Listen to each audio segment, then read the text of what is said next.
vou estar falando basicamente sobre desenvolvimento de jogos e desenvolvimento de jogos para a web. Isso vem de uma experiência minha de longo tempo, tipo, historicamente eu tenho profissionalmente experiência de trabalhar com web, tanto back-end e front-end. E recentemente eu fiz um jogo com um amigo meu aqui em Estocolmo, que chama Thermal Runaway. Esse foi um jogo que a gente fez para participar de uma Game Jam, que essa GMTK Game Jam aconteceu esse ano. Esse GMTK, eu não sei se alguém conhece, mas é um canal no YouTube que ele basicamente restringe sobre tipo, mecânicas de jogos, ele fala basicamente sobre o desenvolvimento de jogos. E ele organiza essa jam todo ano, e para quem não sabe o que é uma Game Jam, é basicamente, tipo, tu tem um tempo curto de desenvolvimento, sei lá, por exemplo, nesse caso aqui, a gente teve 48 horas, então a gente começou sexta-feira à noite até domingo no fim do dia, aí se dá um tema, que no caso foi fora de controle, e daí nesses 48 horas tu tem para desenvolver o teu jogo, entendeu? E é isso, a gente criou esse jogo que chama Thermal Runaway. Eu não sei se dá para ouvir a música, mas não é importante. Senão eu vou baixar até porque aqui eu nem consigo ouvir minha voz. Mas é um jogo que tipo, a gente pegou a temática do fora de controle e a gente fez essa nave que tipo, tu não consegue, na verdade, parar ela, só consegue desacelerar ela ou dar, na verdade, um turbo. E aí você pousa nessas plataformas que elas têm, de certa forma, elas são instáveis, né? Então, quando você pousa num ponto, ela levanta. E o objetivo nosso do jogo era você fazer o jogador pegar o máximo de ar possível, meio que quase surfando nessas plataformas, né? E a gente fez esse jogo totalmente em cima da stack web, né? Ele é escrito em TypeScript, né? Mas TypeScript é JavaScript. E, tipo, ele roda no teu browser. Por exemplo, tu tá abrindo o Chrome, ele roda, né? E por que a gente escolheu fazer ele em web? Lógico, primeiro tem a questão da conveniência. Nós dois temos experiência em desenvolvimento para web, mas também acho que é um ponto muito bacana de considerar a web como uma plataforma, que é tipo uma plataforma cross-plataforma. Se você desenvolver alguma coisa, um jogo para web, ela vai funcionar nativamente no Windows, Mac, Linux, e não só isso, ela vai também funcionar num telefone. Então, por exemplo, aqui eu tenho o jogo que a gente fez, ele é uma Progressive Web App, então eu consigo até instalá-la, vira um ícone no telefone. E aí tu abre e funciona o gamepad, então aqui eu estou jogando com o gamepad conectado no meu telefone o jogo que está numa página web.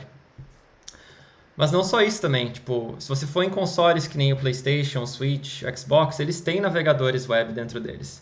E esses navegadores web, como o do Xbox, tu tem acesso a essas mesmas APIs que tu tem no browser do teu computador.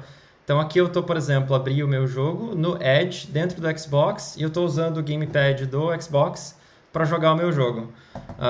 Provavelmente essa aqui é a maneira mais fácil de tu conseguir fazer um jogo e rodar ele dentro de um console. E realmente foi bem bacana quando a gente verificou que isso funcionou bonitinho. E outro ponto bacana sobre desenvolvimento para web é que tu tem ferramental e bibliotecas sensacionais. Então, tu tem TypeScript, que eu mencionei anteriormente, que é uma linguagem tipada em cima de JavaScript. Tu tem ferramentas de build como Webpack e Parcel, que é o que a gente usou. Tu tem o Three.js, que ele é um scene graph para web, para fazer 3D. React, que talvez o pessoal deve ter ouvido falar, que é uma biblioteca para fazer interfaces de usuário. Exe, que é uma biblioteca que vai ser o grande tópico dessa palestra, na verdade. E o Emo.js, por exemplo, que é para física, para simulação de física. E é muito fácil tu começar a desenvolver para web, né? Tipo, os 3 comandinhos aqui, por exemplo, tu consegue criar um projeto e sair rodando, entendeu? Não tem muito setup envolvido, diferente de você comparar com outras linguagens, né? Mas legal, o que eu queria falar com vocês hoje é como é que se aproxima o desenvolvimento de jogos, né? Quais os conceitos que você tem que saber fundamentalmente quando você for desenvolver um jogo, né? E o primeiro desses conceitos é o conceito do game loop, ou loop de jogo. E, tipo, uma maneira interessante de pensar a respeito disso é, quando a gente olha uma aplicação convencional, digamos, gerenciador de locadoras, não sei se vai fazer sentido para vocês, mas... ou, por exemplo, um formulário quando você vai comprar alguma coisa na internet, ou até o Facebook, o Twitter, aplicativos que a gente está acostumado a usar nativamente. São aplicações que, se você não encostar nela, basicamente, ela está parada, ela está esperando um input de um usuário, né? Então aqui a gente tem esse formulário de uma loja aqui na Suécia, tá tudo em sueco, mas é um formulário de checkout numa loja. E se eu não mexer nada, nada está acontecendo, né? Então a aplicação ela fica parada lá, esperando pelo input do usuário. Quando você pega um jogo, a situação é completamente diferente, porque a gente tem uma simulação que está acontecendo, independente se o usuário estiver apertando algum botão ou mexendo com o controle do videogame, né? Então aqui, por exemplo, a gente tem a inteligência artificial dos villagers no Minecraft que fazem eles ficar andando de um lado para o outro. A gente tem, por exemplo, tem uma tocha acesa ali e tem o fogo pegando fogo. Você tem o sistema de fome, por exemplo, no jogo, que se você como jogador não comer alguma coisa de tempos em tempos, você acaba perdendo vida. Você tem, por exemplo, o ciclo de dia e noite que acontece naturalmente. E entre outros muitos sistemas que fazem parte de um jogo que estão rodando ali na simulação, independente do jogador estar fazendo alguma ação, né? Mas legal, vamos então construir um jogo, que é o propósito, na verdade, dessa talk, né? De certa forma, né? Tipo, eu vou roubar um pouquinho porque a gente não vai fazer um jogo, mas acho que todo jogo, na verdade, começa com fazendo uma bolinha movendo a tela. Acho que esse é um objetivo honesto para a gente ter para essa talk. E acho que vocês devem estar familiarizados com conceitos de HTML, CSS e JavaScript. Mas aqui eu tenho... Espera um pouquinho, o que foi, Juliana? Tá bom a câmera, já. Juliana tá falando para mim olhar para a câmera. Então, por exemplo, aqui a gente tem uma página HTML que eu fiz e a gente desenhou uma bolinha ali na tela, né? A gente tem um CSS bem simplesinho aqui, colocando a posição absoluta, setando um tamanho e uma altura, né, de 40 pixels e um border radius para fazer virar um círculo, né? E a gente só coloca uma div ali no HTML e o resultado desse HTML sem mais nada na tela é essa bolinha parada ali, estática, né? Se a gente quiser fazer isso aqui animar, a gente vai fazer algo que a gente começa a ser um game loop. E o que é um game loop, conceitualmente? É, na verdade, uma função que se chama, é como se fosse um while true, uma função que se executa para sempre. Como a gente está no ambiente de um browser, se a gente fizer um while true em JavaScript, da maneira como o JavaScript funciona, você vai só travar o processo e o teu browser vai morrer. Então, a maneira de se fazer isso no browser é que você, na verdade, na linha 22 ali, eu estou chamando o game loop pela primeira vez, aí a função vai executar, e no final dela, na linha 19, eu peço novamente para o browser, para o navegador, eu quero que você execute o game loop novamente no próximo frame. Isso como está acontecendo, então no próximo frame ele vai rodar de novo, vai executar o game loop, vai pedir para chamar de novo, e assim vai. Então, infinitamente, essa função vai ficar executando até que eu feche a tab desse browser aqui, ela vai ficar executando. E aqui a gente fez uma animação bem simplista. A gente começou por criando essa variável que a gente chama de GameState. E o objetivo do GameState é armazenar o estado do nosso jogo. Ele vai ter um snapshot do momento no tempo que o nosso jogo vai estar. E nesse caso aqui a gente tem as coordenadas x e y para a nossa bolinha. E aí todo frame, né, toda vez que esse game loop executa uma nova step da nossa simulação, a gente está usando aqui o seno e o cosseno, baseado no tempo. Essa variável tempo, ela na verdade é o número de milissegundos desde 1970, lá o epoch. Eu uso essas funções matemáticas para fazer esse círculo, essa bolinha ficar girando na tela. É basicamente isso, né? Então aqui eu estou pegando a posição que eu recalculei no estilo e eu estou atualizando a posição da bolinha no browser. E é isso. Então basicamente um game loop é o quê? Uma função que é executada indefinidamente e no corpo dessa função ela vai fazer as coisas do seu jogo. E essas coisas vai ser a inteligência artificial dos teus inimigos, os controles do usuário, sistema de física, tocar som, desenhar a interface do usuário, desenhar o mundo e tudo mais. Tudo vai acontecer basicamente todo frame cada vez que a simulação está executando, né? Mas não tem nada muito interessante em fazer uma bola rodar, né? Não pode ser nem considerado que uma bola andando na tela ali é um jogo, porque um jogo, por definição, é uma mídia interativa. Então, o próximo passo desse experimento é fazer essa bolinha ser controlada pelo usuário. Então, aqui eu tenho, na verdade, nessa tab que tem o SS Talk, ele tem o mesmo jogo rodando, e eu tenho ali no fundo só mostrando quais os botões eu estava apertando no gamepad que eu estava segurando na mão. Então, consegue ver que eu tenho uma simulação de gravidade aqui bem rudimentar, que se eu não estou apertando para cima, essa bolinha ela vai cair para baixo, encostar até o fundo ali da janela. Eu consigo também apertar para a direita ou para a esquerda para mover essa bolinha para as outras direções, né? Como é que a gente faz então para pegar aquela primeira implementação e fazer ela agora ser interativa dessa forma e ter algumas coisas mais acontecendo? A gente vai pegar aquele conceito do game loop e a gente vai estender ele um pouco. E o primeiro passo é pegar o estado do jogo, a gente tem o mesmo game loop aqui, né? Exatamente a mesma estrutura, a função game loop, e no final a gente pede para ela ser executada novamente no próximo frame. E a gente tem o nosso game estado, que anteriormente só tinha a posição x e y, e a gente está estendendo esse game estado agora para ele ter informações também sobre quais botões o usuário está apertando no controle deles, né? Então a gente tem ali o up, down, left and right, e tipo um valor booleano para significar se aquele botão está apertado ou não. Então, baseado nesse novo estado do jogo, a gente precisa fazer ele ser atualizado todo frame. E a gente quebra isso em 4 funções distintas.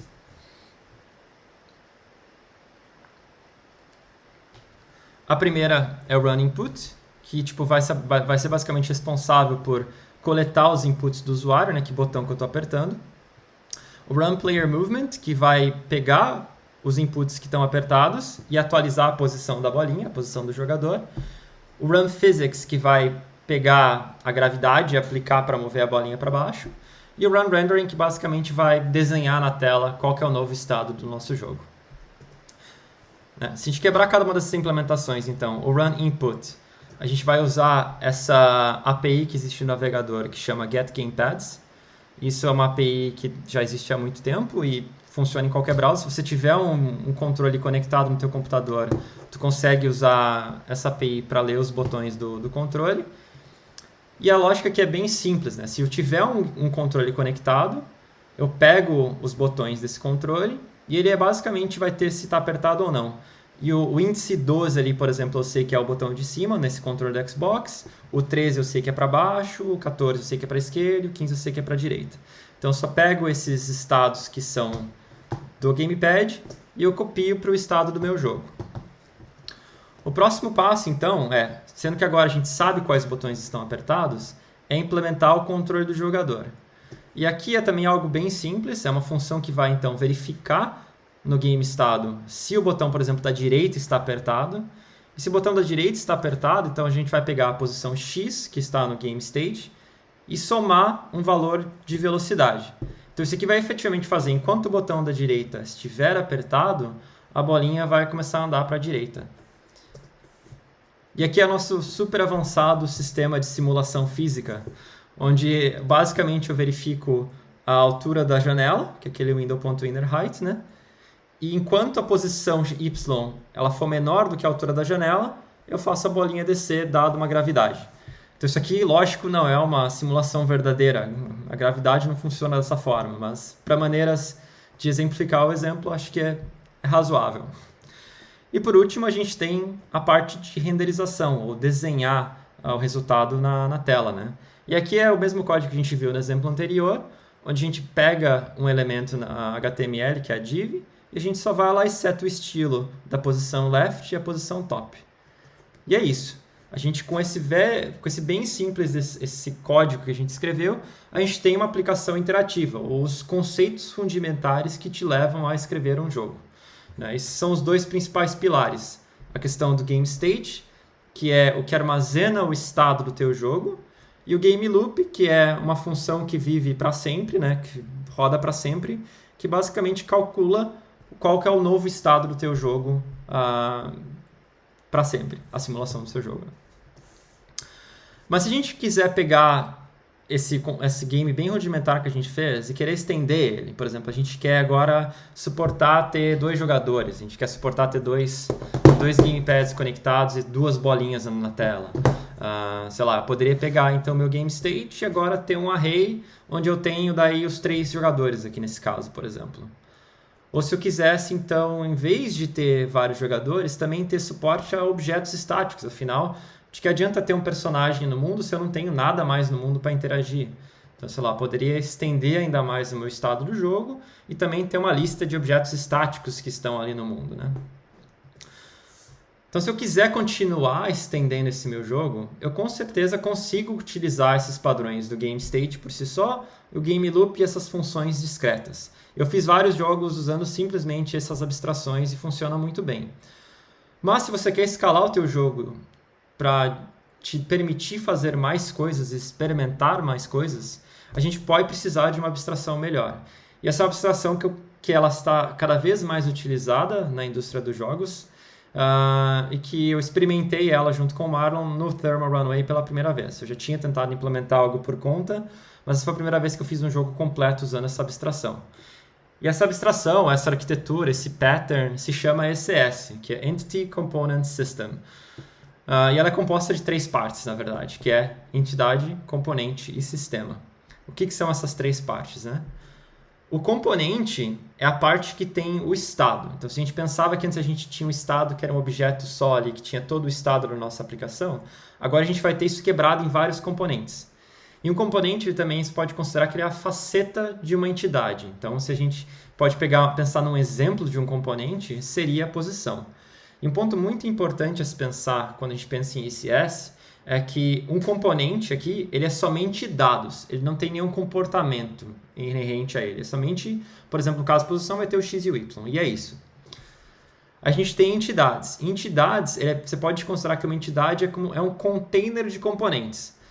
Nesse caso do nosso jogo que a gente fez, por exemplo, a gente só tem o jogador.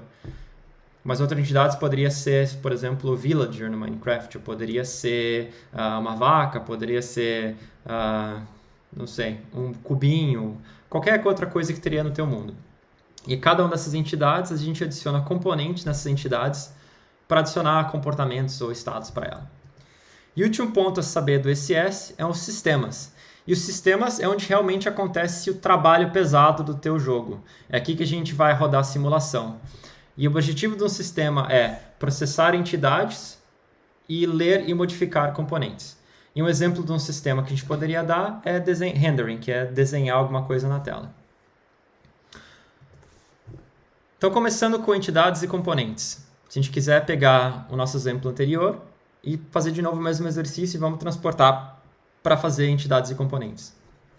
Então, a gente pega o nosso game state, que a gente pegou anteriormente, tentou expandir agora para ele ter 2 jogadores. Se a gente tentar transformar isso aqui em entidades e componentes, a gente pode imaginar que nesse caso, a gente teria uma entidade que poderia ser o jogador, né, que eu citei anteriormente, e ela teria 2 componentes. O componente de posição, que é o x e o y, e um outro componente que seria o gamepad component, que eu chamei nesse caso, que tem, na verdade, esses estados dos botões estando apertados ou não. Então, seria uma entidade com 2 componentes. E nesse caso aqui, como eu tenho um jogo de 2 jogadores, eu teria 2 entidades e cada entidade teria o seu componente individual com o seu estado individual. Então, por exemplo, a primeira entidade de cima poderia estar na posição 0 e 0, enquanto a segunda entidade está na posição 60 a 0, por exemplo. E aí tu tem sistemas, para converter os sistemas. Então, se a gente pegar no nosso game loop anterior, a gente tinha todas aquelas funções, né? Run input, run player movement, run physics e run rendering. O que a gente pode fazer naturalmente é pensar que cada uma dessas funções convertem para um sistema. Então, o run input vai ser o gamepad system, o run player movement seria algo como um player movement system, o run physics seria algo como um physics system, e o run rendering seria algo como o rendering system. E no final dessa conversão do nosso jogo para ECS, a gente teria uma entidade só, no caso, nesse nosso jogo super simplista, que é o jogador. A gente teria 2 componentes, que é a posição e o gamepad, e a gente teria 4 sistemas, que é o input, physics, player movement e rendering. Então, se a gente quer pegar esses componentes e implementar eles no nosso jogo, a gente poderia fazer isso no código, mas, no nosso caso, a gente acabou utilizando uma biblioteca. Essa biblioteca se chama Exe, que ela é desenvolvida pelo pessoal da Mozilla, os criadores e mantenedores do Firefox, do browser Firefox. E ela é uma biblioteca que implementa esse padrão do Entity Component System. E ela introduz um outro conceito além do Entity Component e o System, que é o mundo. E o mundo aqui ele é um container das entidades, dos componentes e dos sistemas. Então, tipo, se você pegar, por exemplo, um jogo, você poderia considerar que cada fase daquele jogo poderia ser um mundo separado, ou também poderia ser só um mundo que teria todo o jogo, que você só vai alternando quais são os sistemas e quais são as entidades que estão nesse jogo. Então, você poderia ter vários mundos no teu jogo, ou poderia ter um mundo só. De novo, se a gente pegar o exemplo anterior e converter ele para ECS, tendo os mesmos game loop, tendo a mesma coisa, o que muda é que em vez de ter um game state, agora a gente tem um mundo. E em vez de ter todas aquelas funções discretas para rodar cada uma daquelas funções, né, a gente agora pede para o mundo executar, basicamente. Se a gente pegar, mudar esse código da esquerda para a direita e executar nosso browser, nada vai acontecer. E nada vai acontecer por quê? Porque a gente precisa adicionar nesse mundo as entidades, os componentes e os sistemas. E começando pelas entidades. Como é que a gente faz isso no Exe? Aqui eu já peguei o nosso conceito do jogador e eu estendi já um pouco mais. Então, tipo, eu criei uma entidade nova, pedi para o mundo criar uma nova entidade e eu comecei a popular componentes que eu acho que vão ser importantes para fazer essa entidade que é o jogador. Então, eu adicionei um componente novo que é o jogador. Esse componente simplesmente serve para identificar que uma entidade é o jogador, porque eu disse, eu posso ter uma entidade que é um inimigo, eu posso ter uma entidade que é uma pedra que está parada ali, ou uma entidade que é uma árvore. Então é importante ter um componente para identificar que essa entidade é um jogador. Aí eu tenho outro componente que é o renderable component, porque de novo, eu posso ter uma entidade que eu não quero que ela apareça. Pode ser talvez um inimigo que seja invisível. Então ela não seria um inimigo que não teria esse componente de renderable. Aí eu tenho esse outro componente que é o rigid body. O rigid body, esse é um conceito que vem de motores físicos, onde, tipo, se eu tenho um rigid body, ele vai aplicar física, basicamente, nessa entidade. Eu tenho o componente do gamepad, que eu já mencionei anteriormente. E eu já tenho um índice aqui também, que é para poder ter vários jogadores. E também tem o componente posição, que eu estou acessando a posição inicial desse jogador. E aí, finalmente, tipo, lá no nosso index, na entrada da nossa aplicação, eu simplesmente chamo essa função passando o mundo, e agora eu criei basicamente uma entidade que é o jogador no mundo. Mas eu preciso também definir os componentes, né? Porque agora eu chamei todos esses componentes, mas na verdade nenhum deles existe ainda, né? E para definir um componente no Excel é de uma maneira bem simples também. Como um componente ele somente é dados, né? Ele só vai ter valores, não vai ter nenhum comportamento. Eu só tenho que estender essa base class componente da biblioteca Exe. Eu seto esses dois valores, eu defino, na verdade, o tipo dele, que ele vai ter um x e um y do tipo número. E eu defino isso aqui para o Exe para ele saber qual que é o esquema desse meu componente. Porque como o Exe é feito para JavaScript, JavaScript não é uma linguagem tipada. Então, como eu estou usando o TypeScript aqui, eu estou aqui definindo o x e o y para o TypeScript. E aqui eu estou definindo o x e o y para o Exe, internamente saber que esse componente tem uma propriedade x e uma propriedade y. E por fim, eu registro esse componente no mundo. Então agora esse componente está disponível no mundo para ser utilizado por uma entidade ou por um sistema. E aqui entra a parte mais interessante, que são os sistemas. Como eu falei, é o que faz realmente alguma coisa acontecer no seu jogo. É onde tu vai implementar, na verdade, os teus algoritmos, as tuas lógicas para fazerem as coisas acontecerem. Então, uma coisa bacana desse pattern do ECS é, como eu tenho agora várias entidades, e cada uma dessas entidades elas vão terem componentes diferentes, quando eu implemento um sistema, eu posso falar para aquele sistema quais entidades ou quais componentes ele tem que prestar atenção. Porque não necessariamente eu tenho que prestar atenção em todas as entidades. Então, a gente pensar na perspectiva do Physics System, né, que é a nossa simulação de física, se eu pegar todas as entidades aqui, A, B, C, D, E e F, esse sistema ele só precisa prestar atenção, ou precisa se importar, rodar a sua simulação, para componentes que tenham para entidades que tenham o componente de rigid body e de position. Então, nesse caso, por exemplo, a entidade C ali, ela não teria física sendo executada nela, ela seria uma entidade estática. E esse sistema simplesmente não se importaria com essa entidade. Se a gente pegar, por exemplo, um outro sistema que seria o do Gamepad, ele só se importa com entidades que tenham o componente Gamepad Component. Então, nesse caso, somente o A e o B, que seriam, tipo, lidas pelo sistema de Gamepad. O C, o D, o E e o F ele não se importaria. Para a parte de movimento, a gente tem uma outra query que é eu quero qualquer entidades que tenham a tag de player, né, porque é um player movement, então eu só me importo por tags que tenham uma tag de player, que tenham um Gamepad Component, ou seja, tem um controle associado àquela entidade, e que tenha uma posição, porque eu tenho que atualizar a posição daquele jogador, senão não faz sentido. Então, por exemplo, o C aqui, o D, o E e o F, esse sistema não se importaria, né? Ele nem olharia para essas entidades. E, finalmente, a gente tem o Rendering System, que ele se importa por qualquer entidade que tenha uma posição e que seja renderable, que seja desenhável, né? Então, nesse caso, todas as entidades seriam consideradas por esse sistema. Para definir isso no Exe, você tem que também ter uma base class, que é no caso base class system, que a gente vai estender. E a gente tem que definir essas queries, né? Para explicar para a biblioteca quais são os componentes que eu vou receber, que esse sistema vai receber para executar.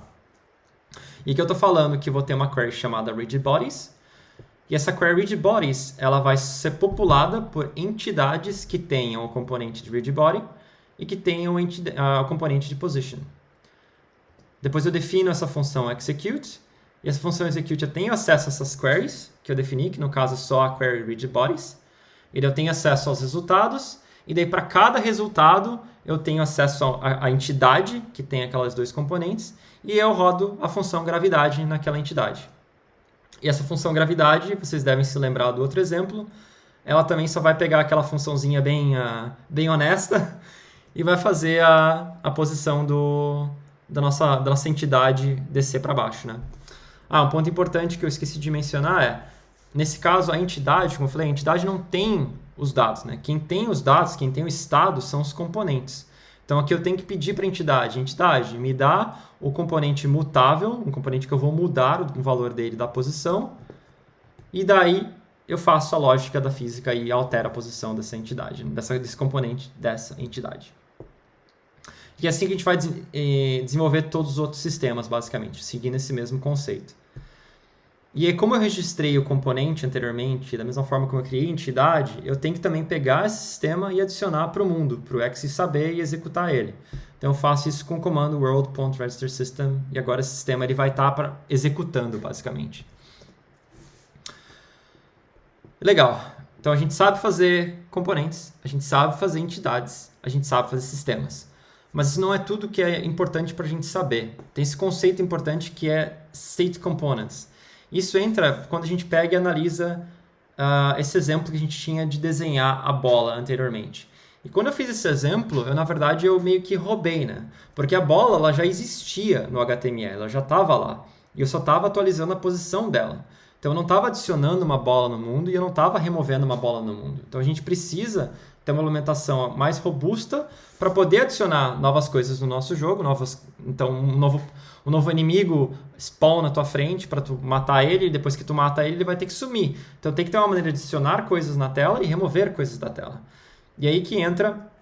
né, tipo, aqui eu estava roubando, eu tinha div.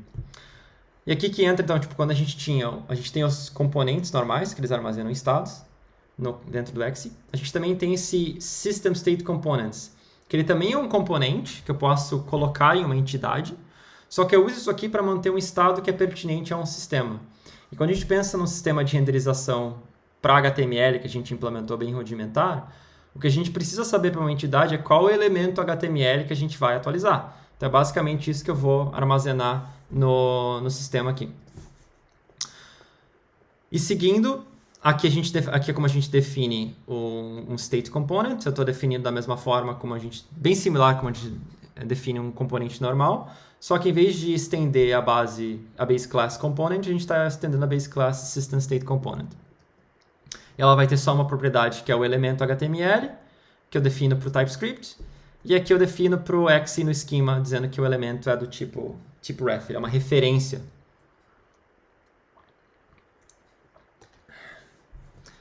E também da mesma forma, para poder utilizar esse sistema, eu tenho que registrar ele no mundo, né? Eu faço isso também chamando uma função registerComponent. Então, vamos implementar um rendering system. E um rendering system que, na verdade, consiga adicionar e consiga remover coisas da tela, não só atualizar coisas. Então, seguindo dessa classe limpa, né, a gente vai também começar implementando as queries. Então, a gente vai ter que ter 3 queries aqui para implementar. Uma query para todas as entidades que não foram inicializadas ainda para renderização. Uma outra query para todas as entidades que têm posição e outra que foram inicializadas. Vou uma por uma. Eu acho que eu passei um pouquinho para cima aqui. Então, a primeira query é para todas as entidades que não foram inicializadas na renderização. Ou seja, que eu estou escutando, prestando atenção em todas as entidades que têm o componente de posição, que tem o componente de renderable, mas que não tem o componente de rendering system state component. Ou seja, alguém adicionou essa entidade no nosso mundo, mas ela ainda não tem o rendering system state component, ou seja, ela não foi desenhada.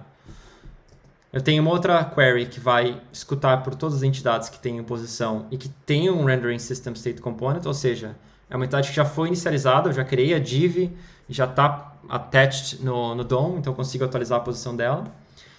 E por último, eu tenho uma query com todas as que já foram inicializadas, mas foram removidas.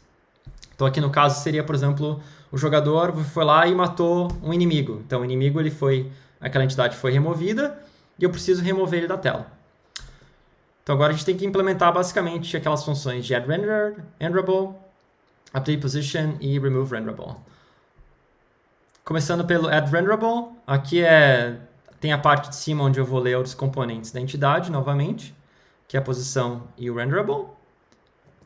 Aí eu crio um elemento HTML, aqui é padrão JavaScript, nada de diferente. Eu crio um elemento HTML que é div, seto todos os estilos, né? Que antes eu tinha isso em CSS, então seto a posição, seto o tamanho, adiciono ele no body, né? E por último eu adiciono para a entidade um componente para marcar que agora essa entidade existe o estado dela com o Rendering System State Component.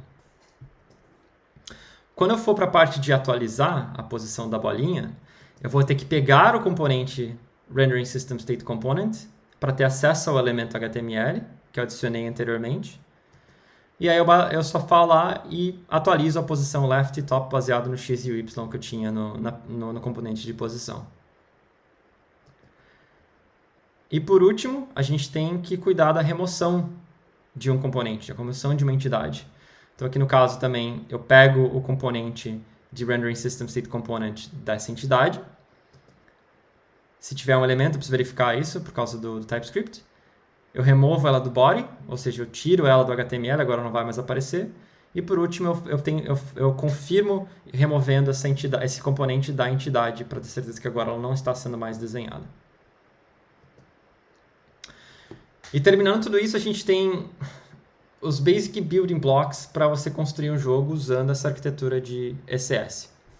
A gente tem ali os componentes, as entidades, os state components e os sistemas todos implementados no nosso jogo. Então, isso aqui que a gente ficou no final. Uma entidade ainda, que é o jogador. Os componentes de player, position, gamepad, renderable, rigidbody e render system state. E os sistemas para input, physics, player movement e rendering. Mas também, se a gente pegar, tá, mas Paulo, por que tu só complicou, entendeu? Tu só pegou aquele exemplo que era extremamente simplista, eu tinha funções puras, eu consegui entender aquilo de maneira muito simples, por que a gente colocou toda essa parafernália em volta desse projeto? Isso não é um over-engineering. E aqui que eu gostaria de mostrar por que a gente está fazendo isso, né? Por que a gente está colocando essa estrutura no nosso jogo. E aqui eu vou tentar fazer meio que um live coding, live demo, vamos ver se vai dar certo. Senão eu tenho um vídeo de backup. Acho que mudou a tela, né? Agora vocês estão vendo o código, eu acho. Se alguém pode confirmar.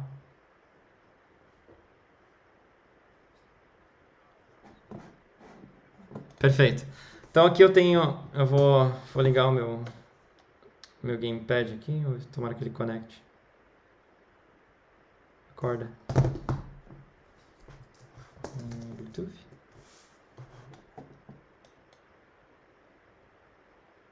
Conectou.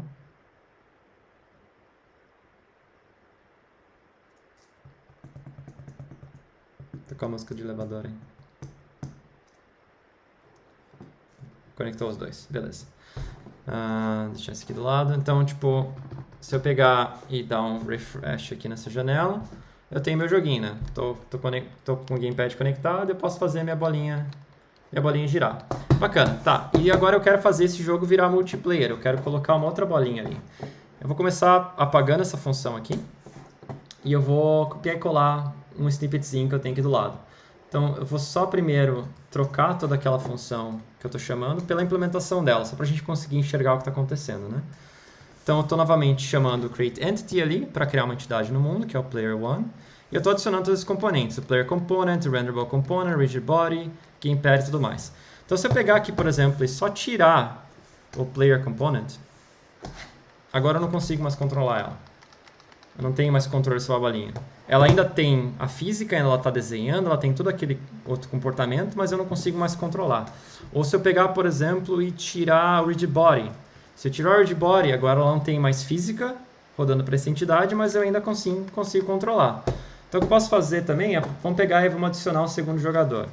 Para adicionar um segundo jogador, copiei e colei, então basicamente a mesma coisa, né? Estou adicionando todos esses componentes de player, renderable, readbody, gamepad, só que o gamepad que eu estou falando que eu quero o segundo gamepad, né? O índice 1, porque o outro é o índice 0. Eu estou mudando a cor também da bolinha para a gente saber quem que é quem. E eu vou deixar o primeiro jogador não ser afetado pela física e o segundo ser afetado pela física. Então você vai ver que a bolinha de cima fica parada, eu consigo mover ela, né, com o gamepad, e o outro, a bolinha eu controlo com outro gamepad.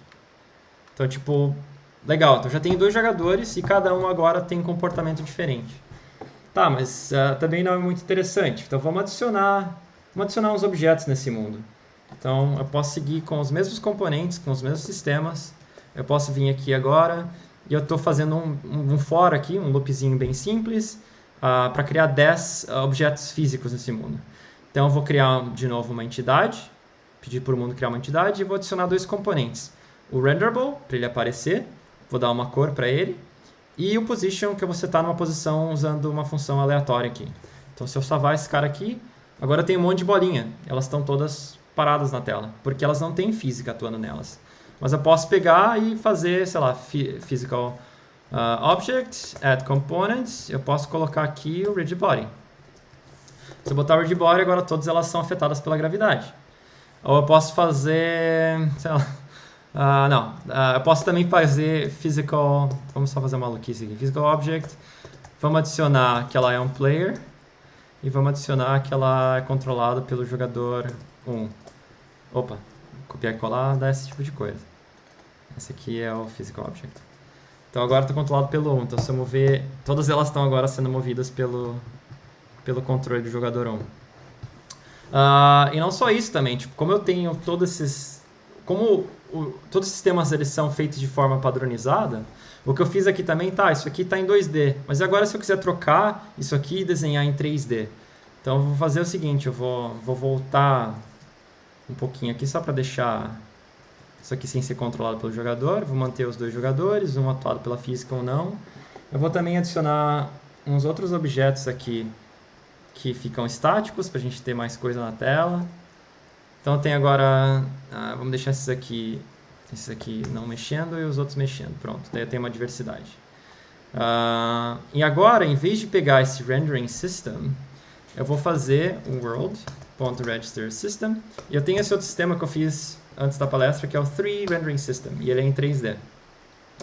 Vou registrar um outro state component, register component, para o meu 3 rendering system state component, e se eu salvar isso aqui, eu vou ter agora o 2D e o 3D ao mesmo tempo, tá? Mas eu vou desligar o 2D. Então agora só tem em 3D. Então agora a bolinha tá lá em 3D, ó. E eu posso deixar os 2 também, né? Se eu quiser ter os 2. Então, tipo, essa é a flexibilidade que tu tem usando essa arquitetura, esse padrão, basicamente. Se eu quiser, por exemplo, trocar meu sistema de física e realmente fazer ele usar a gravidade, eu posso fazer. Se eu quiser adicionar um outro sistema que, por exemplo, sei lá, quando a bolinha chega no fundo da tela, eu quero que o jogo termine. É um outro sistema que eu posso fazer isso com outro componente para indicar qual entidade que eu vou ter que prestar atenção. Então, essa arquitetura, esse padrão de desenvolvimento, permite essa exploração no teu desenvolvimento do teu jogo, basicamente. Legal. E, tipo, como é que foi nessa experiência no Thermal Runway, que é uma coisa talvez interessante de falar. No fim das contas, a gente acabou criando, sei lá, tem mais componentes do que tem aqui, mas alguns exemplos que a gente teve, por exemplo, a gente teve componente para indicar velocidade, para indicar escala, para aumentar os objetos ou não, para controlar por keyboard também, porque a gente tinha teclado e gamepad, aqui eu só fiz gamepad, né? Sistemas que a gente implementou, por exemplo, um de game over, para tipo, perceber quando você chegava no fundo passava da plataforma, tu tinha que acabar o jogo. Sistema para cuidar, por exemplo, da UI, para desenhar quantos pontos que tu tinha no jogo. E é isso. Terminando, então, a palestra. Eu acho que talvez vocês vendo isso, vocês talvez tenham essa sensação, né? Enquanto eu estava fazendo a palestra, depois eu falei, tá, eu mostro esse jogo aqui em 3D, e aí eu mostro para vocês como desenhar bolinhas. É basicamente isso, né? Eu tô Aqui como você desenha uma coruja. Mas eu espero que, tipo, pelo menos os padrões mostrados permitam que, se vocês quiserem continuar a explorar o desenvolvimento de jogos, talvez seja um caminho a seguir, né? Todo o código-fonte desses exemplos que eu mostrei, eles estão no GitHub. Esse é o link, vocês não precisam copiar o link agora, eu vou depois disponibilizar esses slides também. O código-fonte do jogo que a gente fez também está disponível no GitHub, com uma importante informação de que isso é um código feito em 48 horas por pessoas desesperadas. Então, isso aqui não é o melhor da engenharia pode te oferecer. Então, não siga coisas que vocês verem aqui como bons exemplos necessariamente, mas de qualquer forma é interessante ver como um exemplo de implementação mais complexo. E o jogo também está disponível na internet. Então, se for nessa URL thermalrunaway.macacomaluco.space, tu vai conseguir jogar ele ou com teclado ou com gamepad. E uma coisa bacana que foi pra gente essa foi a primeira Game Jam que eu participei. Eu já participei de hackathons no passado, mas Game Jam essa foi a primeira que eu participei. E teve, sei lá, 5.000 pessoas, 5.000 jogos metidos, é um negócio gigantesco. E a gente ficou na posição 309 na categoria diversão, ou seja, no top 6%. A gente ficou feliz da vida, a gente nem imaginou que a gente ia chegar tão alto nos números. Originalidade bem baixo, porque realmente uma navinha ficar pulando ali não tem muita originalidade. Tá, mas talvez vocês tinham ouvido meu nome, visto que eu trabalhava na Mojang, e talvez queriam saber sobre Minecraft. E essa palestra não tem nada a ver de Minecraft. Talvez vocês estejam curiosos sobre o que eu faço na Mojang em relação a Minecraft. Eu tenho 2 palestras que eu dei esse ano e ano passado. Uma sobre como a gente usa a web para implementar a interface do usuário com React. Também não se preocupem, eu vou mandar esses links depois. E outra que eu dei recentemente sobre performance e como a gente implementou um custom render em React para ganhar performance nas interfaces de usuário.